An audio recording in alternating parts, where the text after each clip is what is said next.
उस पर हम जांच कर रहे हैं। मैं अभ्यर्थियों की तरफ से जो 8 लाख अभ्यर्थी जेसीसी सीजीएल में पार्टिसिपेट किए हैं उनकी तरफ से ये कहना चाहता हूं कि अगर सरकार ये कहती है कि आप मुझे एविडेंस दीजिए, सरकार ये कहती है कि आप मुझे सबूत ला करके दीजिए, तो मैं ये पूछना चाहता हूं कि आपका एसीबी क्या कर रहा है, आपकी एसआईटी क्या कर रहा है, आपके आईपीएस क्या कर रहे हैं, आपका पूरा सरकारी तंत्र क्या कर रहा है।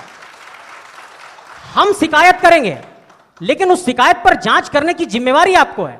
और आप ये कहते हैं कि अभ्यर्थी से कि आप ही सबूत लाओ, आप ही हमें पेनड्राइव में दो, आप ही सीडी में दो, आप हमें मूल स्रोत बताओ कि ये कहां से लीक हुआ।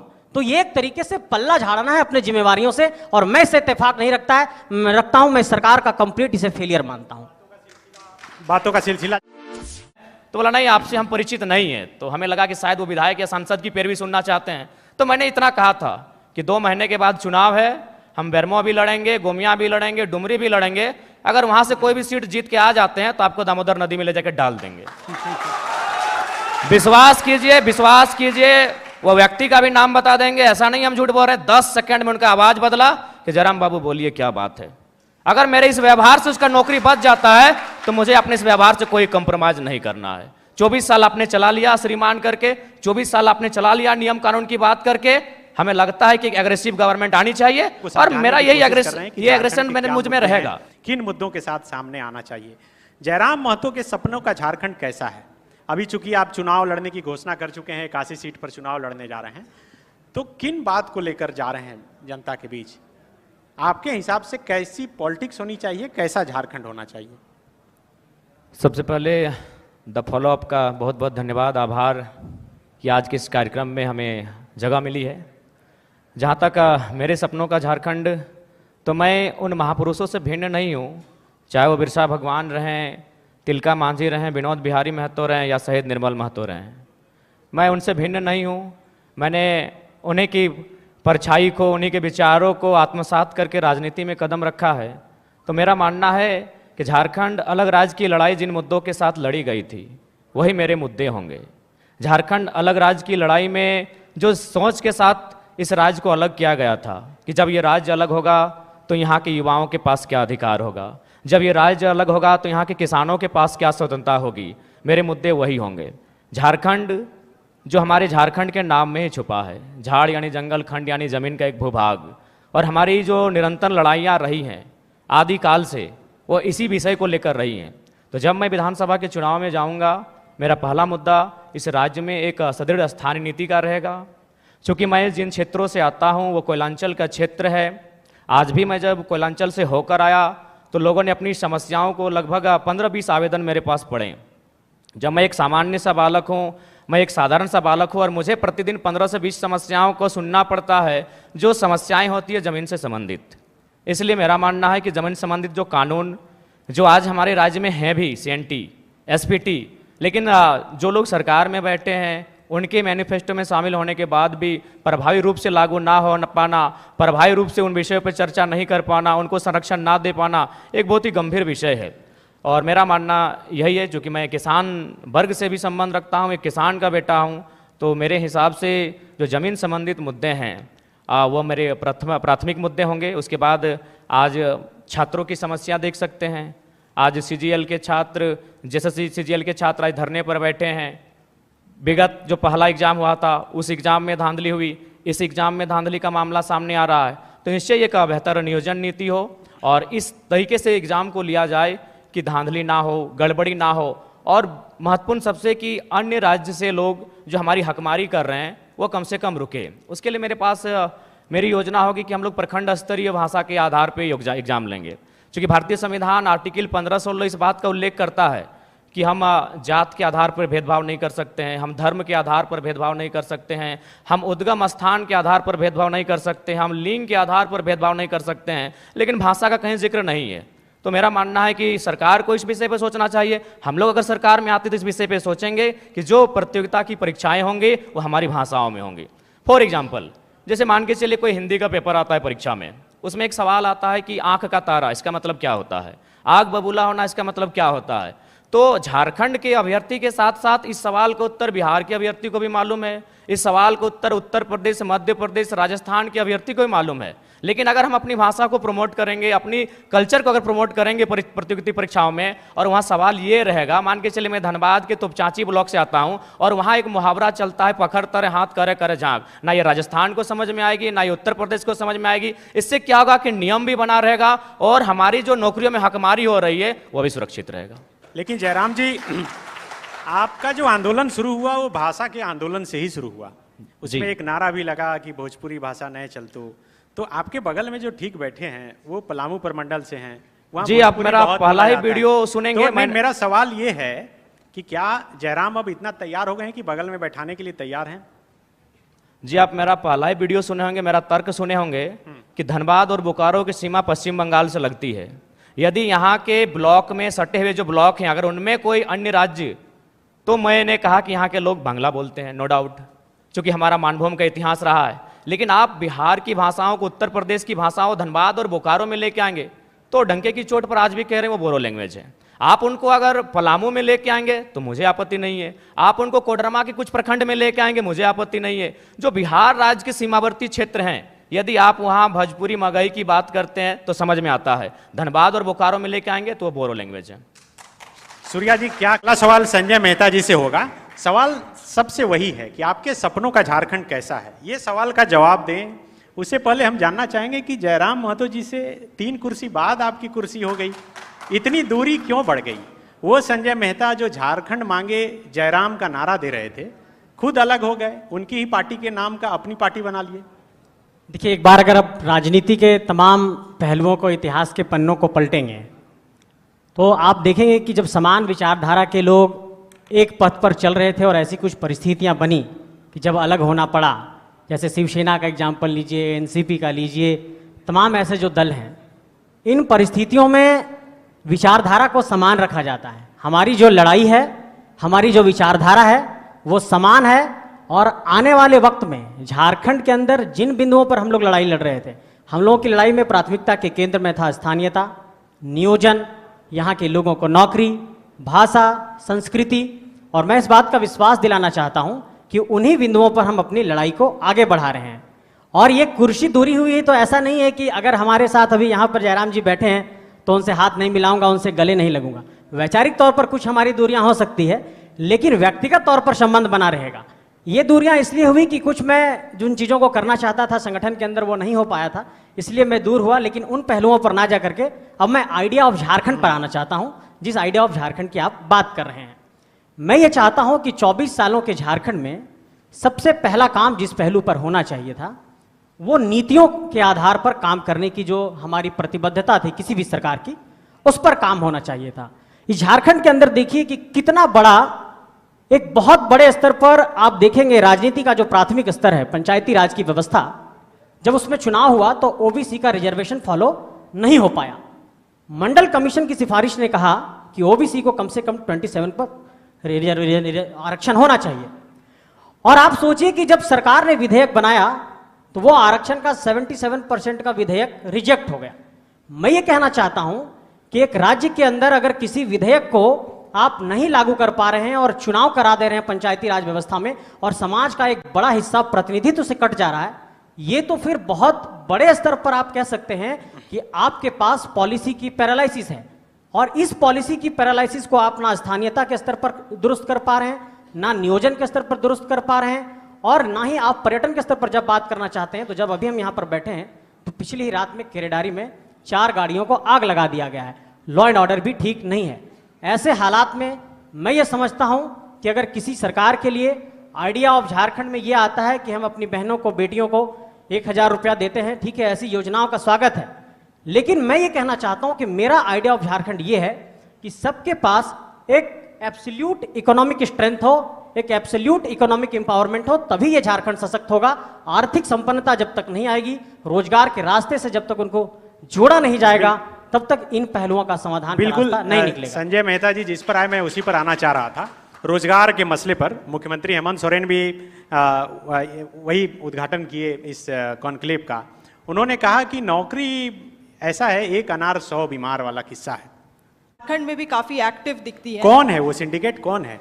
देखिए वो तो जनता को पहचानना होगा, वो कौन लोग हैं जो सहायक आचार्य का जब यहाँ पे नियुक्ति किया जाता है, उनका जब एग्जाम लिया जाता है, तो कौन है वैसे लोग जो, लेकिन स्टूडेंट तो बोल रहे हैं सरकारी सिंडिकेट है। मैं इसका सवाल का पूरा मुझे कंप्लीट करने दे।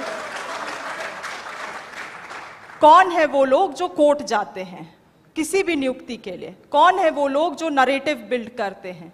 आज सरकार अपने तरफ से प्रयास करी है इंटरनेट बंद भी करना, मुझे लगता है ये बहुत एक सही कदम था सरकार के द्वारा, मगर फिर भी एक ऐसा नरेटिव बिल्ड किया गया कि इसमें धांधली हुआ है, इसमें गलत हुआ है, और अगर गलत हुआ भी है तो ये जांच का मामला बनता है। मगर जिस तरह से जो पॉलिटिकल पार्टीज हैं, जो दल हैं, जो संगठन हैं, जो इसमें इन टॉपिक्स को पिक करके आगे आती हैं और फिर इसको एक राजनीतिक रंग देने का प्रयास करती हैं, तो मुझे लगता है इन चीज़ों से ये चीज़ें गलत हैं, यहाँ के जनता के लिए गलत है, यहाँ के युवाओं के लिए गलत है, और जो एक परसेप्शन बिल्ड किया जा रहा है इस स्टेट के लिए वो भी गलत है। इसलिए मैं इस बात को कहूँगी कि हम लोग भले 100% सफल नहीं हो पाए इस सेक्टर में, मगर हम लोगों का प्रयास और मनसा बिल्कुल 100%। जयराम जी, आप तो हमेशा हजारों की भीड़ में रहते हैं, शिल्पी जी को बताइए वो सिंडिकेट कौन है?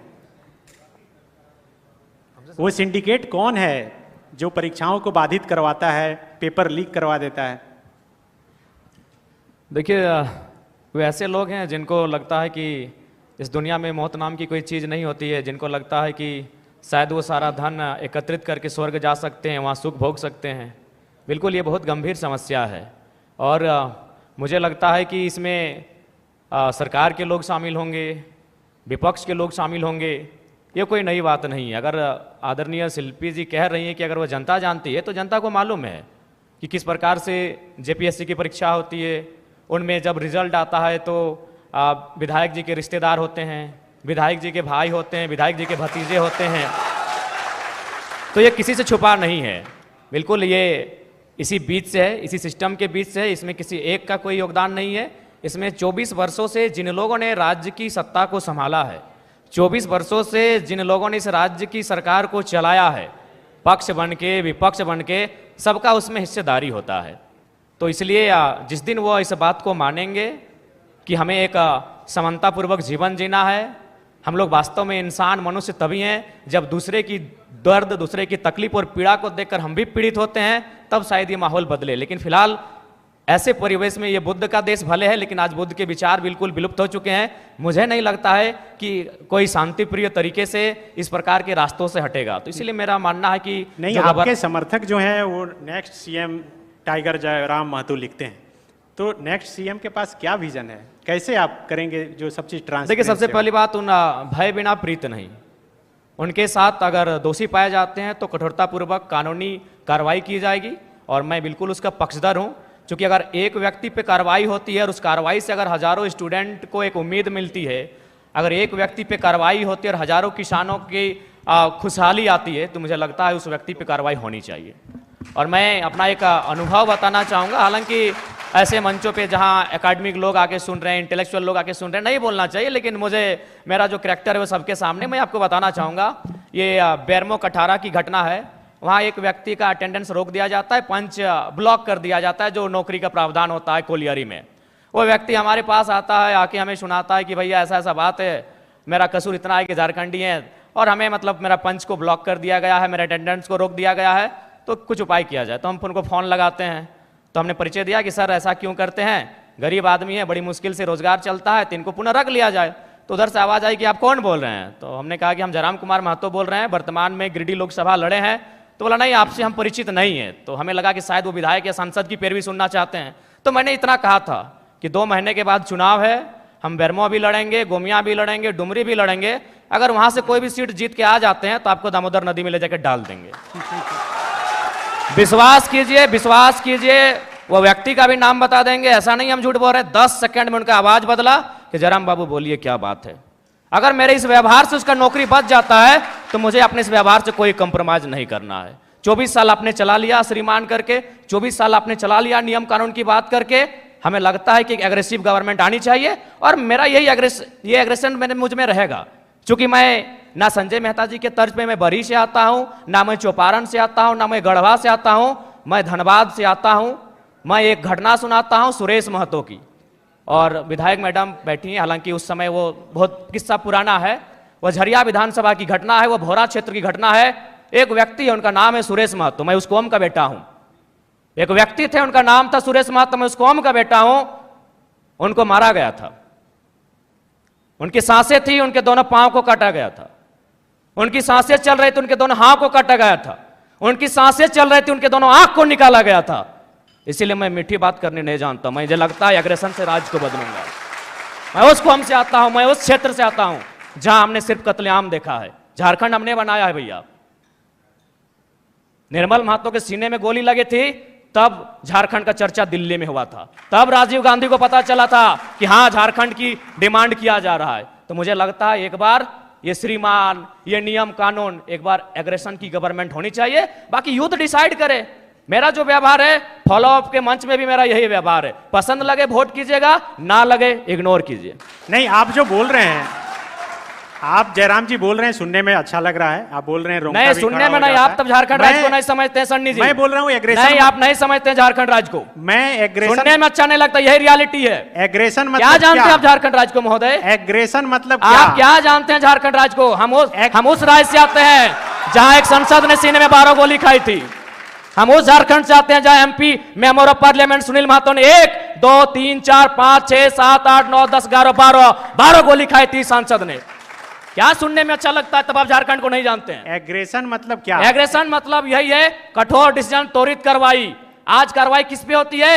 एक ठेला पे काम करने वाला है, तुरंत कार्रवाई होगी। एक मजदूर है, पुलिस तुरंत कार्रवाई करेगी। आपकी कार्रवाई उस समय काहे नहीं होती है? जब बड़े बड़े लोग आपकी गिरफ्त में आते हैं, बड़ी बड़ी मछलियां जाल में फंसती हैं, क्यों कार्रवाई नहीं होती? हम लोग आते हैं तो छोटा रहे या बड़ा रहे, जो गलत रहेगा उस पर कार्रवाई होगी। मेरा सवाल वही था कि एग्रेशन मतलब क्या? एग्रेशन का मतलब है कठोर डिसीजन। एग्रेशन मतलब एग्रेशन का मतलब है कोई दबाव नहीं। एग्रेशन का मतलब है कॉर्पोरेट से कोई भय नहीं। एग्रेशन का मतलब है अमीरों के चंदे से पलना नहीं। एग्रेशन का मतलब होता है निडर होकर, निष्पक्ष होकर झारखंड के मुद्दों पे बात करना, झारखंड के मुद्दों के समाधान करने के लिए प्रयास करना। एग्रेशन का मतलब, मेरा सवाल बार बार वही है कि क्या गाड़ी पर चढ़कर भाषण देना या फिर योगी की तरह बुलडोजर चलाना? देखिए, भाषण देना हमारा सिद्धांत नहीं रहा है।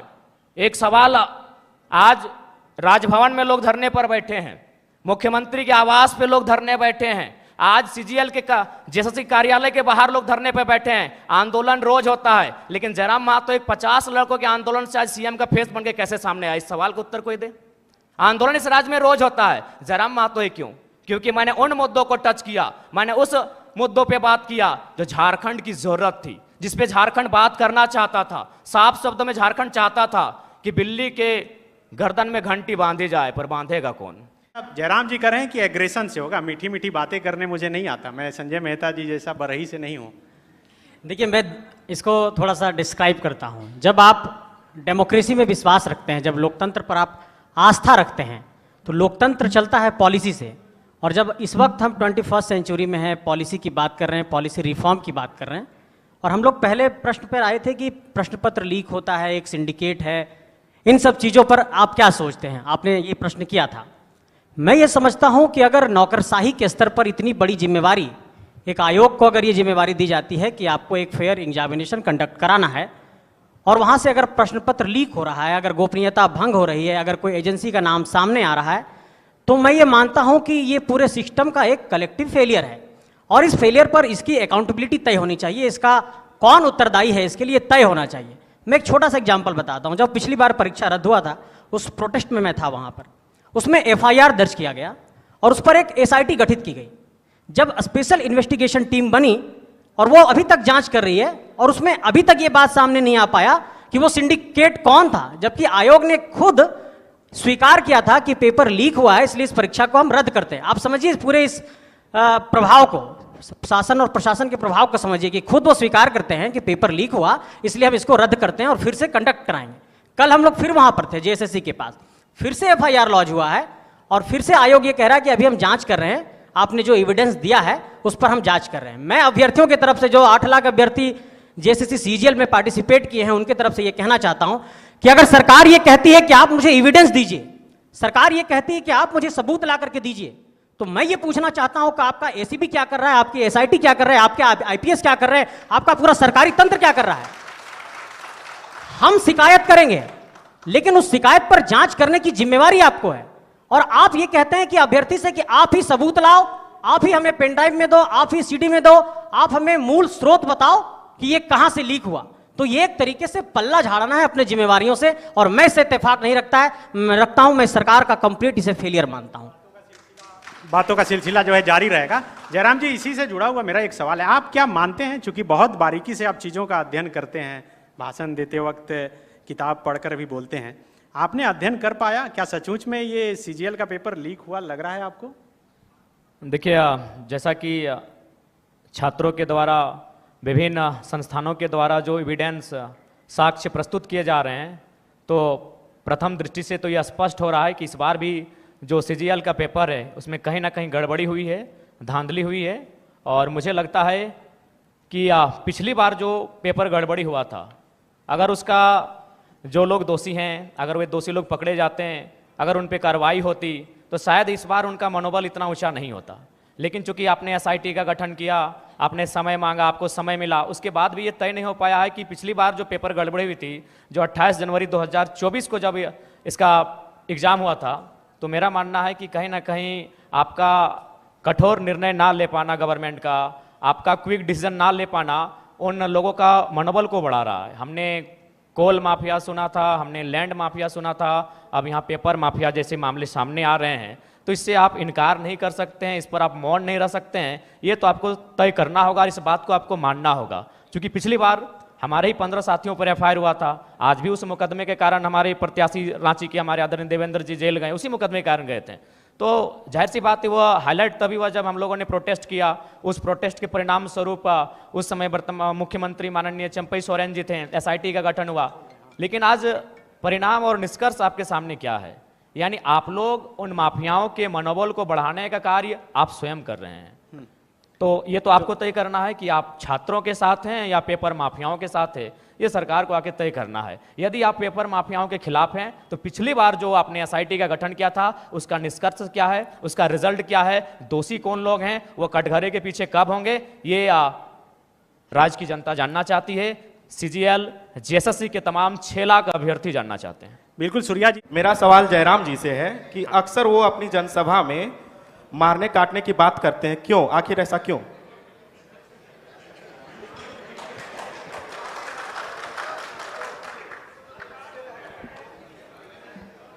देखिए, हम भी एक पढ़ा लिखा छात्र हैं और वर्तमान में पीएचडी का स्कॉलर हैं। विनोद बिहारी महतो विश्वविद्यालय धनबाद से इंग्लिश लिटरेचर में पीएचडी कर रहे हैं। और बिल्कुल आज से 2 साल पहले मेरा ना ये कैरेक्टर था, ना मेरा यह व्यवहार था, ना मेरा ये स्वरूप था। लेकिन यदि आप पा रहे हैं कि मेरे अंदर आक्रामकता आई है, यदि आप पा रहे हैं कि मेरे अंदर कुछ हिंसक विचारधारा आई है, ठीक है, मैं स्वीकार करता हूँ, खुले मंच पे स्वीकार करता हूँ। लेकिन एक बात बताइए, यहाँ जितने भी प्रबुद्ध लोग बैठे हैं, जब मैंने, ठीक है, मैंने कुछ ऐसी बातों को कहा जिनमें हिंसा प्रतीत हो रही है, लेकिन उस बात को समर्थन करने वाले 99% होते हैं। जैसे हाल ही फिलहाल आपको मेरा बागमारा का वो वीडियो क्लिप पूरे देश में वायरल हो रहा है, जिसमें मैं एक बोतल को टेबल में पटक रहा हूं। उस वीडियो को जो अपने आप को सो कॉल्ड पढ़े लिखे मानते हैं, उन्होंने कहा कि नहीं ये गलत है, लेकिन 99% लोगों ने कहा कि नहीं ये सही है, ये लड़का ठीक कर रहा है। अब सवाल ये है कि ठीक है, मेरी बातों में हिंसा है, लेकिन हिंसा की विचारधारा को 99% लोग पसंद क्यों कर रहे हैं, ये इस राज्य का सबसे बड़ा कारण है।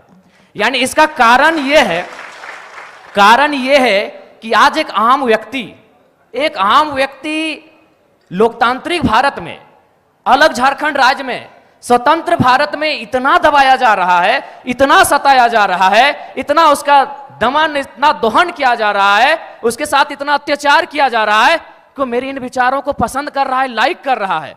उदाहरण के लिए जो बाघमारा को लेकर आप चर्चा कर रहे हैं, जिस वीडियो की, जिस मेरे वीडियो को आज पूरे देश में लगभग 50 लाख से ज्यादा लोगों ने देखा, मैं आपको थोड़ा बता ही देता हूं। वहां बीसीसीएल की एक योजना है, बीसीसीएल खनन का कार्य करती है। ये आपको भी मालूम है कि अब सारी कंपनियां टेंडर देती है। वहां टेंडर दिया है संजय उद्योग को और खेमका कंपनी को। वहां जो मजदूर हैं 2018 से काम कर रहे हैं, यानी 6 साल है। 6 साल से उनका वेतन वही का वही है। और सबसे ताज्जुब और हैरत की बात है कि उनका एचपीसी वेतन 32,000 होता है। ताज्जुब कीजिएगा और लोकतंत्र के होने पे शर्म भी कीजिए, उनको 6,000 वेतन मिलता है। उससे भी ताज्जुब की बात है कि ना बीसीसीएल जिम्मेवारी ले रही है कि ये किनके वर्कर हैं, और ना ही खेमका और संजय उद्योग जिम्मेवारी ले रही है ये किनके वर्कर हैं। उससे भी ताज्जुब की बात है, उनको जो पेमेंट मिलता है 4,000 मिलता है, 6,000 मिलता है, वो पेमेंट ना बीसीसीएल दे रही है, ना संजय दे रही है, ना खेमका दे रही है। तो बताइए किसका खून नहीं खोलेगा? मैं बनावटी इंसान नहीं हूं। उस मीटिंग में 52 मिनट डिस्कशन हुआ था, मैंने 52 मिनट के बाद मुंह खोला था, और ये तो मीडिया चल रही थी और कैमरा में कैच हो रहा था, इसीलिए मैंने बोतल को टेबल में पटका। मां कसम हम किसी के मुंह में पटकते, आपके पांव तले जमीन खिसक जाएगी। जब आपने छेड़ा है तो सुन लीजिए। यही विनोद बिहारी विश्वविद्यालय में एक कंपनी, एक एजेंसी ने टेंडर लिया है, मजदूरों को ज्वाइनिंग लेटर के साथ साथ रिजिग्नेशन लेटर पे साइन करा गया। इस भारत में कहां होता है यार? मैं आक्रामकता की बातें करता हूं, कारण कौन है? रिजिग्नेशन लेटर पे साइन कराया गया है, कौन देगा उत्तर? भारत देश में 4 स्तंभ है कहने को, न्यायपालिका, कार्यपालिका, विधायिका, पत्रकारिता। कौन रिस्पॉन्सिबल है कि ज्वाइनिंग? ताजुब की बात है, ज्वाइनिंग लेटर भी मिला है और उनको साइन भी करा लिया है। क्या बोलते हैं आप? रिजिग्नेशन लेटर, रिजाइन लेटर में भी साइन करवाया गया है। और एक घटना गोमिया की, जब मेरा सभा था बेरमो में, वो लड़का आया, उसने कहा कि जो एजेंसी है उनको पेमेंट देना होता है 20,000, लेकिन मेरा शर्त है उनका कि 20,000 आपके अकाउंट में देंगे, आपको 8,000 रिटर्न करना होगा, नहीं तो नौकरी से निकाल देंगे। उसके बाद भी अगर आपका खून नहीं खोलता है तो आप बनावटी लोग हैं, असल लोग नहीं है। अगर आप चाहते हैं मेरे अंदर की आक्रामकता कम हो, आप चाहते हैं मेरे अंदर की उग्र भावना कम हो, तो आज प्रबुद्ध लोग बैठे हैं। आज माननीय मंत्री दीदी बैठी हैं, आज माननीय मंत्री महोदय बैठे हैं, मंत्री 3 मंत्री बैठे हैं, आज प्रदेश अध्यक्ष महोदय बैठे हैं, सांसद महोदय बैठे हैं, झारखंड मुक्ति मोर्चा के फिलहाल पालनहार हैं बैठे, आज विधायक मैडम बैठी हैं, यहां भी एक विधायक बैठे हैं, यहां भी एक विधायक बैठे हैं। ये लोग तय करें कि इस प्रकार का जुल्म, शोषण, अत्याचार एक आम व्यक्ति पे, यानी जो लोग हाशिए पर हैं, जो लोग निम्न स्तर पे हैं, उनके साथ अन्याय नहीं होगा। जयराम महतो प्रेम की कविताएं लिखेगा, इनकलाब की बातें नहीं करेगा। जयराम जी, अब चूंकि टाइम का सबका स्लॉट बंधा हुआ है और सामने सब मिनिस्टर भी बैठे हुए हैं, एमपी एमएलए भी जो हैं बैठे हुए हैं, सुखदेव भगत जी हैं, पूर्णिमा नीरज सिंह जी हैं, दीपिका पांडे सिंह जी हैं, मिथिलेश ठाकुर जी हैं, बन्ना गुप्ता जी भी हैं।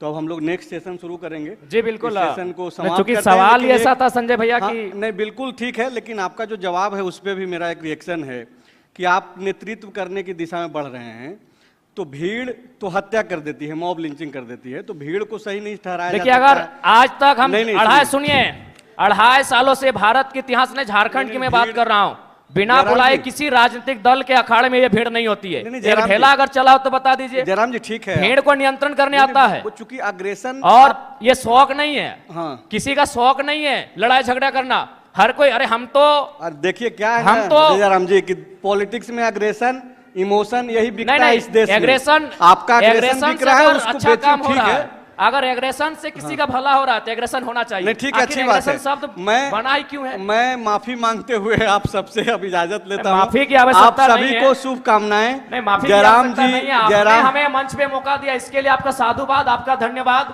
आप आए उसके लिए आप सभी को शुक्रिया। आपसे जब हम मिलेंगे राजेश ठाकुर जी की उम्र में, जब आपसे हम मिलेंगे दीपिका दीदी की उम्र में, तो शायद एग्रेशन कम होगा। आप एक 29 साल के युवा से मिल रहे हैं और एग्रेशन ना हो, ये उचित नहीं। चलिए, बहुत बहुत शुभकामनाएं। और तो